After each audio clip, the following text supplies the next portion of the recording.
Guys, ngeri banget ini guys. Perekonomian Jerman sedang tidak baik-baik saja. Mereka bentar lagi kolaps. Gara-gara apa? Lu tahu yang namanya Indonesia itu bisa tumbuh di atas 5% ekonomi kita di tahun lalu 2025. Jerman GDP mereka itu cuma bisa tumbuh 0,2%. Gila. Dan lebih gila lagi di kuartal 1 2026 ini perekonomian mereka itu diperkirakan cuma tumbuh 0,3%. Ngeri banget ini guys. Makanya lu gak usah heran kalau Jerman sebentar lagi bakal merubah salah satu tradisi mereka yang paling kuno yang sudah bertahan selama 100 tahun gara-gara negaranya sedang di ujung kolaps nih. So kalau penasaran apa sih tradisi yang dimiliki Jerman yang katanya nih mempengaruhi dan memperlambat ekonomi mereka? Yuk langsung aja kita bahas.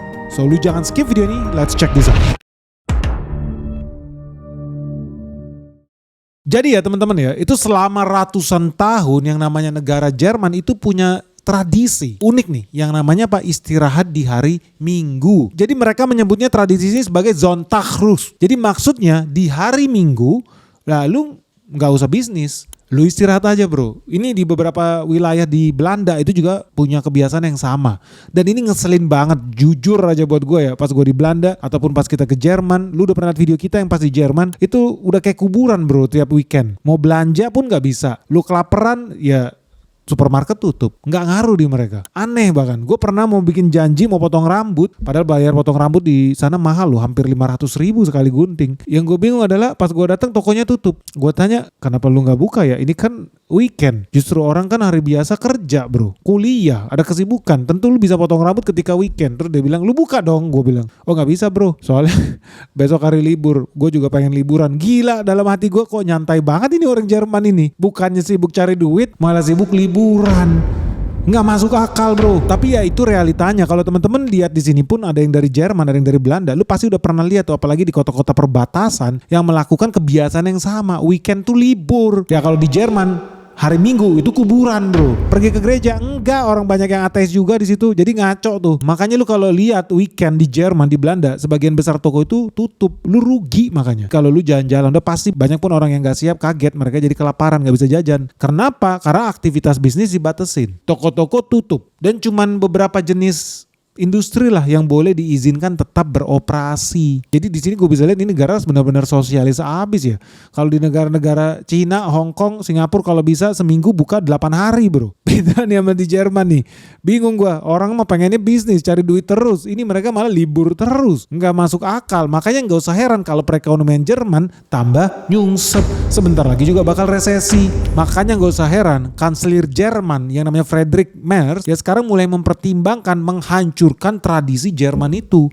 Apa? Liburan tiap hari Minggu. Karena ya jujur aja menurut gua pun itu nggak relevan, aneh. Ekonomi lagi lesu, bukannya orang dipermudah bisnis terus, bisa dagang terus, jualan terus. Ini malah tutup, malah dilarang. Tapi uniknya guys, kebijakannya si kanselir Jerman buat menghancurkan tradisi libur di hari Minggu itu kontroversial. Banyak yang gak sepakat tuh. Karena mau gak mau ya Jerman itu sudah beratus-ratus tahun melarang orang berbisnis dagang di hari Minggu. Setiap hari Minggu banyak tuh area-area pertokoan di Jerman itu bener-bener sepi kayak kuburan.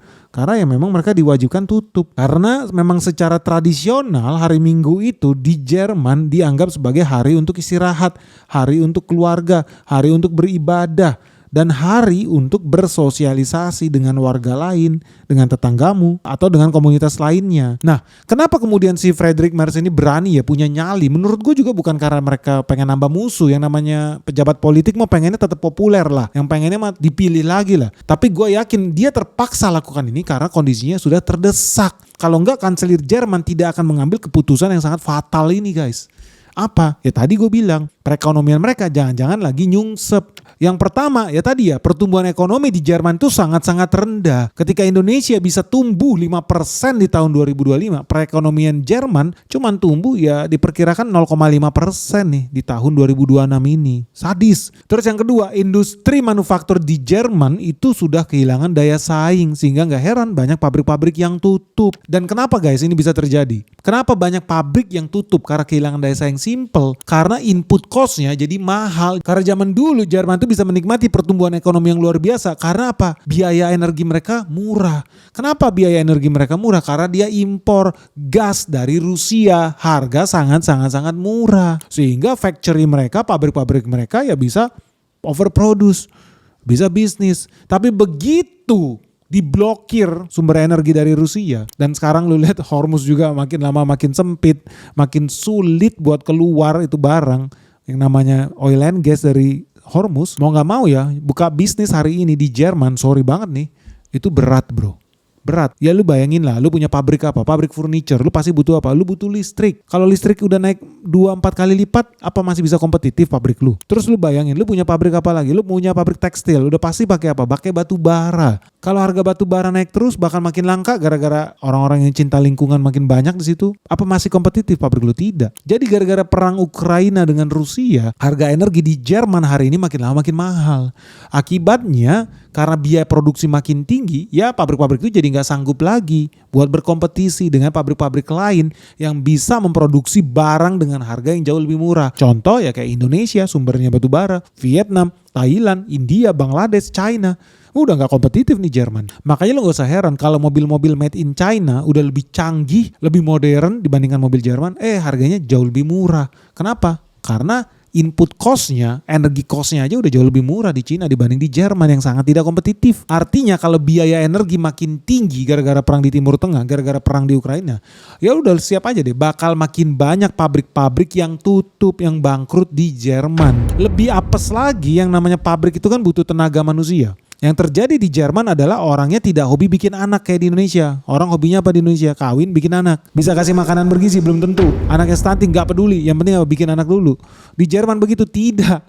Mereka gak berani bikin anak kalau gak bisa kasih pendidikan berkualitas, gak bisa kasih gizi yang baik. So, kalau biaya hidup makin tinggi, orang makin males berkeluarga. Kalau orang makin malas berkeluarga, orang makin malas punya anak. Terus kabar buruknya gimana? Udah mereka malas punya anak, artinya orang tua, orang yang senior, orang-orang lansia di Jerman populasinya makin lama makin banyak. Sementara orang yang usianya muda jadi barang langka hari ini. Bahkan bentar lagi bisa jadi lebih langka dibanding dinosaurus bro. Karena ujung-ujungnya ini bakal jadi masalah nih buat perekonomian Jerman. Kalau populasinya makin menua seperti di Jepang, artinya apa? Artinya tenaga kerja mereka semakin berkurang. Yang tersisa hanya lansia-lansia yang tidak produktif. So dari sini udah bisa lihat bahwa bentar lagi ya Jerman gak relevan lagi di planet bumi ini bro. So hari ini menurut gue bukan hal yang menyenangkan lah kalau lu menjadi pejabat di Jerman ya. Kenapa? Karena tantangannya itu begitu banyak. Terjadi perang di negara tetangga lu itu satu lah. Kedua, harga energi mahal. Ketiga, ekonomi yang makin nyungsep ini udah pasti terjadi. Apalagi ketika populasi manusia semakin lama makin berkurang di negara lu. Makanya gak heran kalau si Merz ini puter otak gimana caranya ekonomi Jerman bisa kembali pulih. Dan sebetulnya bukan cuma soal hari Minggu boleh bisnis lagi nih. Sebetulnya dia udah mencoba melakukan begitu banyak cara untuk menghidupkan ekonomi Jerman. Contohnya, pertama, dia potong pajak. Kedua, dia mengecilkan birokrasi. Jadi birokrasi PNS dipangkas habis di sana. Yang ketiga, dia banyak merubah sistem bantuan sosial di sana. Nah, jadi kalau selama ini lu terima bantuan kalau jadi pengangguran, kalau sakit kayak BPJS di Indonesia, itu budgetnya dikurangin nih sama si Merz. Yang keempat, sekarang makin susah ngambil cuti sakit di negara Jerman. Ya simpel aja, kalau banyak orang yang izin sakit terus gimana pabrik bisa jalan, bisa kantor, bisa bisnis. Makanya makin kesini makin dipersulit. Lu jadi PNS di Jerman mau izin sakit, dicek lu beneran sakit apa enggak. Kalau zaman dulu ya di Jerman tuh enak, udah liburannya panjang, orang sering bolos, pemalasnya banyak banget di sana, ujung-ujungnya ekonomi mereka nyungsep. Sama kayak di Belanda, banyak banget tuh PNS yang pemalas di Belanda. Dan ternyata segala upaya ini berhasil nggak memulihkan ekonomi Jerman? Tidak. Makanya sekarang dia lagi lihat lagi, hey gue baru nggak nih kata dia. Dalam satu minggu kan ada satu hari yang kita belum aktivasi. Hari apa? Yang namanya hari Minggu. Kalau dalam satu bulan ada 4 hari yang bisa kita aktivasi, dalam 1 tahun itu bisa setara 48 hari. 48 hari itu setara 1,5 bulan aktivitas ekonomi di Jerman nyungsep. Sayang, Padahal 48 hari kalau diaktifasi bisa jadi hari yang berharga, hari yang produktif, hari yang menghasilkan. Pinter juga dia. Jadinya kalau di negara lain ya 1 tahun itu ada 12 bulan bro. Tapi di negara Jerman kagak. 1 tahun itu cuma setara 10,5 bulan. Belum ditambah lagi liburan guys. Gue punya teman di Jerman liburnya dalam 1 tahun itu hampir 1 bulan lah. Kalau semua orang lakukan itu artinya efektif. Kalau 1 tahun di Cina itu ada 12 bulan ya. Di Jerman 1 tahun di Jerman itu berarti cuma setara 9,5 bulan bro. Ya 10 bulan lah. Rugi nggak? Berarti perekonomian lu bener-bener parah. Lu bayangkan.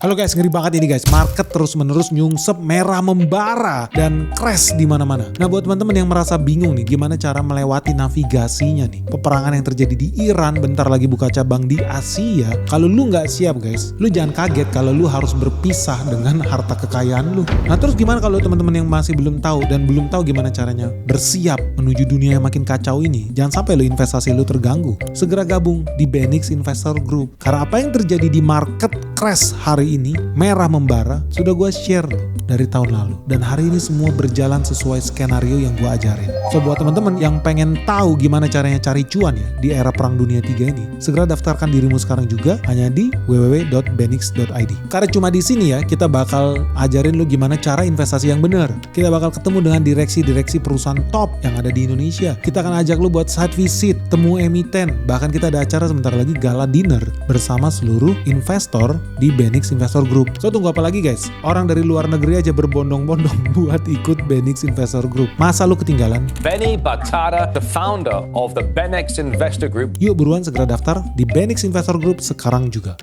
Lu bayangkan 1 tahun ada 12 bulan tapi yang dipakai buat bisnis itu cuman 10 bulan, tekor dong lu. So mau gak mau ya Mers ambil keputusan sulit. Apa yang dia lakukan? Dia mau membantai tradisi hari Minggu itu hari libur. Sama Mers sekarang hari Minggu adalah hari cuan, hari bisnis, harinya dagang. Dan bukan cuman itu loh. Dia bahkan bakal nambah jam kerja. Dia pengen orang bekerja lebih panjang, lebih lama. Usia pensiun bakal dinaikin sama kayak di Perancis. Termasuk ya mengurangi hambatan-hambatan yang selama ini menyulitkan pengusaha buat dapet cuan lebih banyak. Aneh ya di era kapitalis begini orang mau cari duit kok dihalang-halangin. Kok hari Minggu gak bisa bisnis? Aneh gak sih menurut lu?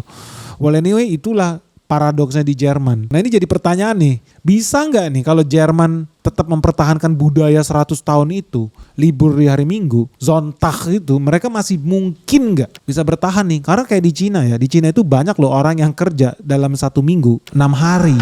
Lu bayangin mereka kerja dalam 1 minggu 6 hari, itu udah hal yang normal di Cina. Di beberapa wilayah yang gua temuin bahkan di Hong Kong, 1 minggu orang bisa kerja 7 hari bro. Fakta itu. Jadi di sini udah bisa lihat yang namanya Eropa, kalau masih hobi leha-leha, nyantai-nyantai, liburan, ya siapa aja kalau ekonominya bakal makin ketinggalan dibandingkan dengan Cina. Tapi menurut lu ini ide yang brilian gak sih dari si Merz ini, dari kanselir Jerman, atau malah orang-orang di Jerman pasti berontak nih? Karena lu tau lah mereka itu bangsa pemalas kayak Perancis, pemalas. Mereka bangsa pemalas. Gue sih jujur aja pesimis. Dan ternyata terjawab guys. Begitu Merz ngeluarin ide begitu, kanselir Jerman, lu bayangin orang tertinggi nomor 1 di Jerman ngeluarin ide itu, apa yang terjadi? Demonstrasi massal di jalan bro. Siapa yang demo? Yang demo serikat buruh, yang demo gereja bro. Mereka menolak ide tersebut. Apa landasannya? Simple. Mereka bilang ya tadi hari Minggu itu adalah waktu untuk keluarga, waktu untuk beribadah. Aneh. Kenapa? Karena banyak yang ateis di situ.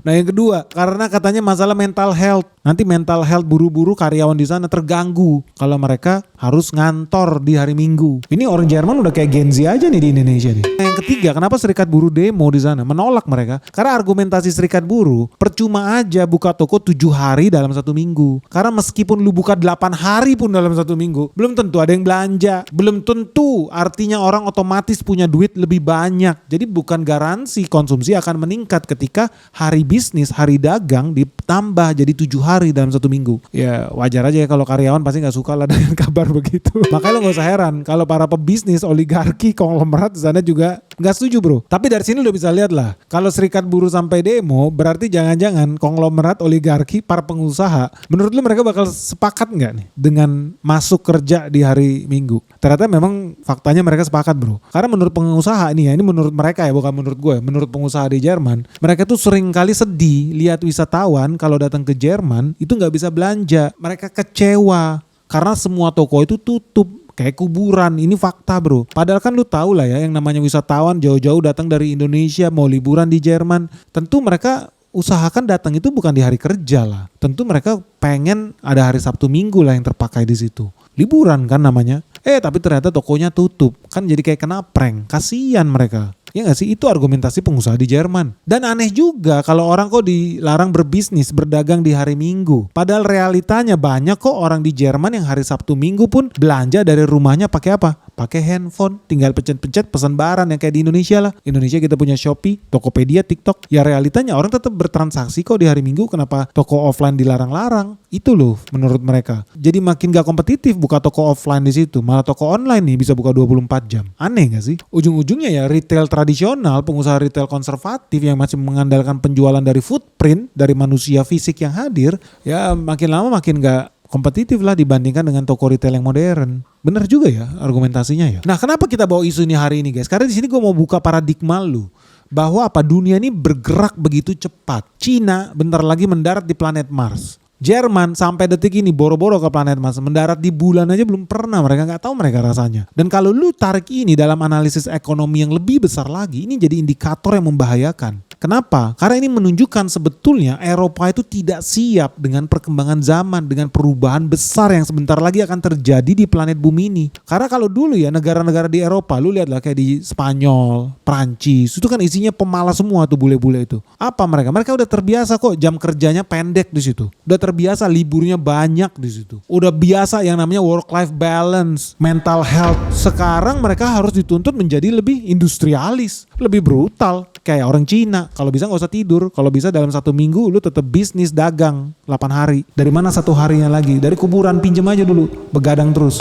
Masalah enggak, yang penting apa? Lu menang. Gak bisa males-malesan santai-santai di era sekarang ini bro. Pertanyaannya Eropa siap nggak dengan perubahan itu? Karena hari ini lu tahu mobil-mobil yang dijual di Eropa itu udah banyak bahkan yang mereknya Cina. Bahkan salah satu merek mobil terkenal dari Cina yang namanya Geely itu udah bikin janji. Mereka akan menguasai 50% pangsa pasar mobil yang beredar di United Kingdom. Dan itu bakal dijadikan sampel bagaimana Cina berhasil mendominasi industri otomotif yang ada di United Kingdom. Suka gak suka, siap gak Eropa? Gua yakin tidak siap. Dan itu udah menjadi bukti bahwa apa? Cina manufacturingnya semakin efisien, semakin murah, semakin cepat, semakin sederhana, semakin canggih. Eropa tidak, masih hidup di masa lalu. Populasinya makin menua. Dan bukannya mereka sibuk memperbaiki ekonomi mereka, apa yang dilakukan orang Eropa hari ini? Sibuk belanja pertahanan, sibuk beli rudal, sibuk cari musuh, sibuk mendukung genosida yang terjadi di Palestina, sibuk cawe-cawe ke negara lain termasuk ke Indonesia. Dihalang-halangin kita dulu punya ekspor CPO kita dengan alasan yang gak masuk akal. Katanya merusak pohon lah, katanya merusak lingkungan lah. Gak pernah mikir kayak si Jerman ini. Deforestasi mereka jutaan hektar hilang gara-gara buka pabrik di mana-mana. Gara-gara polusi di mana-mana. Fakta itu bro. Ujung-ujungnya sekarang biaya energi naik di Jerman. Gak kompetitif buka usaha di sana. Udah pajaknya mahal, gaji UMR orang mahal. Biaya energi di sana meroket ke bulan. Habis lu sehabis-habisnya guys. Makanya lu gak usah heran guys, dalam beberapa tahun ke depan akan makin banyak nih hal-hal, budaya, tradisi, kebijakan yang selama ini dianggap sakral, gua yakin akan digadaikan demi mengejar pertumbuhan ekonomi. Kalau enggak apa? Lu harus siap bayar harga, negara lu bakal nyungsep. Makanya lu gak usah heran ya kalau negara Jerman hari ini itu udah berceceran nih kemana-mana nih nyari solusi nih. Mau dari perpustakaan, tanya konsultan ini, hire si A, hire si B. Ya gara-gara ya mereka udah kehabisan jalan nih guys. Tapi pertanyaannya menurut lu worth it gak? Negara Jerman mengorbankan budaya mereka, tradisi Sonntag itu yang udah bertahan ratusan tahun, menghidupkan hari Minggu yang selama ini dianggap hari sakral, orang dilarang dagang, dilarang bisnis, dilarang buka toko, hanya demi mengejar pertumbuhan ekonomi. Menurut lu worth it nggak? Karena bisa jadi cita-cita mereka tidak bakal terwujud even mereka udah mengaktifasi hari yang selama ini dianggap hari sakral. Jangan-jangan mereka melakukan pengorbanan yang sia-sia. Iya gak sih? Atau menurut lu justru itu bisa berhasil guys? Menurut lu mungkin gak culture orang Eropa, orang bule yang mengedepankan mental health itu, work-life balance itu, menurut lu bisa gak sih dirubah dalam sekejap hanya karena kebijakan pemerintah bikin regulasi? Mungkin gak sih? Tapi kalau dipikir kan sayang ya. Berarti ada 1,5 bulan yang musnah, yang hangus karena orang tidak bisa cari duit. Gimana nih guys? Coba deh. Karena lu lihat lah ya supermarket di Jerman ada tuh yang terkenal namanya KDW lah. Ya itu gede banget bro. Dan ya memang orang banyak belanja ke sana atau belanja ke Aldi misalkan. Cuman ya tadi konyolnya adalah kalau hari Minggu itu tutup. Makanya banyak orang itu biar gak kelaparan di hari Minggu. Mereka pada hari Sabtu, hari Jumat berbondong-bondong belanja. Karena udah tahu hari Minggu lu gak bisa belanja. Gue beberapa kali pernah kena prank karena gue lupa. Di Belanda pun ada kebiasaan seperti itu. Tutup toko di hari Minggu. Ujung-ujungnya lu kelaparan, ujung-ujungnya lu cari makan ke tempat temen lu atau tetangga lu ya. Well anyway, gimana guys menurut lu? Bakal berhasil gak ya si Jerman ini merubah kebiasaan lama mereka? Dan lu inget ya yang namanya Sonntagruhe itu betulnya ada di konstitusinya mereka loh. Karena lu tahu yang namanya Weimar Republik Weimar di tahun 1919. Saking pentingnya Sonntagruhe itu mereka taruh di konstitusi mereka. Jadi can you imagine lah kalau Indonesia punya UUD 45 itu sampai ditulis di pasalnya hari Minggu wajib libur lu, nggak boleh kantor lu, nggak boleh karyawan lu, nggak boleh datang ke toko. Sebegitu pentingnya bro buat libur di hari Minggu sampai taruh di konstitusinya Republik Weimar. Gila ya. Dan itu kebiasaan itu kebawa sampai ke konstitusi Jerman yang modern hari ini. So gimana nih guys menurut lu? Mungkin gak ya strateginya si Merz itu kali ini bisa berhasil membawa Jerman kembali berjaya seperti dulu? Atau justru nih bakal bikin ekonomi Jerman makin nyungsep lagi. Kenapa? Karena sekarang yang diserang udah mulai ke level kebudayaan, tradisi berani dihancurkan demi mengejar yang namanya kapitalisme gaya barat. Gimana guys menurut lu? Menurut lu kebijakannya kanselir Jerman ini bakal berakhir baik atau berakhir tragis guys? Alasannya kenapa guys? Share dong pendapat kalian di kolom komentar di bawah ini. Segera like video kita sekarang juga dan share video ini sebanyak-banyaknya. Semoga video kita bermanfaat. Salam sehat, salam cuan, bye bye.